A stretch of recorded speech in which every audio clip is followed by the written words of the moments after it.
Binigyang diin ng Kamara na trabaho ang pinagtutuunan nila ngayon at hindi ang pagsusulong ng impeachment complaint laban kay Vice President Sara Duterte.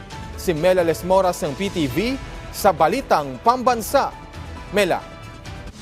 Alan, nanindigan ng mga kongresista na nakatutok sila ngayon sa pagganap sa kanilang trabaho at hindi sa pagpapatalsik kay Vice President Sara Duterte. Yan ay sa gitna pa rin ng usap-usapan ukol sa umano'y napipintong paghahain ng impeachment complaint sa Kamara laban sa Vice Presidente. Ayon kay House Deputy Majority Leader Paulo Ortega, bagamat maraming external noise ngayon, nakatuon sila sa kanilang mga gampanin, lalo't pat ito ang kailangan ng ating mga kababayan ngayon. Sinigundahan niyan ni House Assistant Majority Leader Jefferson Conghun.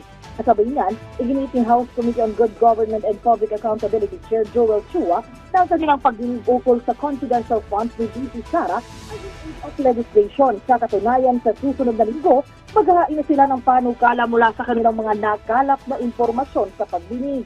Ngayong araw, dismayado naman ang mga kongresista sa hindi pagharap ng Vice Presidente sa NBI dahil ipinagpaliban pa naman nila ang kanilang pagdinig para makadoloroon si Duterte. Buwelta naman ang mga kongresista sa mga patutsyada ng Vice Presidente tungkol sa umano'y grand stream laban sa kanya, kaya ito ay ang kanilang ang itinanggi.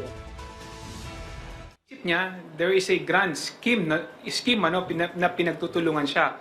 Pero actually, ito yung resulta ng kanyang mga pinagagagawa at pinagsasabi. Although sa nakikita ko, ito personal na opinion ko, nakita naman natin yung yung batas na ipinasa nila sa terrorism, at talagang nakita naman natin na meron siyang violate doon. Pero kailangan nating hayaan na ang Department of Justice, ang NBI, at ang ating mga law enforcement unit na mag-imbestiga kung talagang may nilabag ang ating Vice Presidente. Hindi ito playbook ng ibang tao. Playbook niya ito kasi siya lang po nagtangkang gumawa na tangkain na patayin ng ating Pangulo, ang First Lady at ang ating Speaker.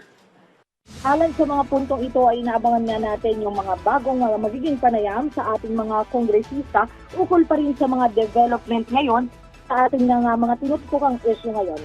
At yan muna ang latest, Alan. Maraming salamat, Mela Lesmoras.